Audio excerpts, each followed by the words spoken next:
محترم جناب ایاز صاحب العین، السلام علیکم. ہم کے ممنون ہیں کہ آپ نے ہماری ویب سائٹ ahlsunnat.net پر یاد فرمایا. آپ کے دو سوال موصول ہوئے، جواب حاضر. پہلا سوال تو آپ نے کیا کیا میوزک سننا درست ہے؟ ہرگز درست نہیں. نبی کریم صلی اللہ علیہ وسلم کی حدیث شریف ہے کہ حضور علیہ السلام نے فرمایا میں مکارم اخلاق کی تکمیل کے لیے دنیا میں آیا.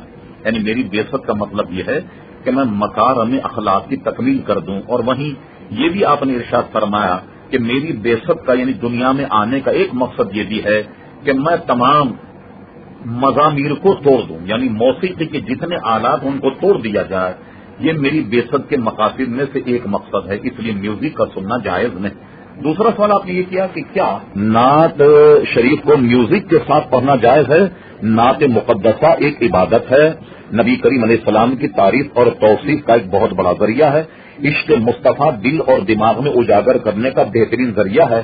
ایسی عبادت اور ایسے عمدہ چیز کو میوزک کے ساتھ نتھی کر دینا یہ بہت بڑی خطا ہوگی. لہذا نعت شریف کو میوزک کے ساتھ پڑھنا ہرگز جائز نہیں.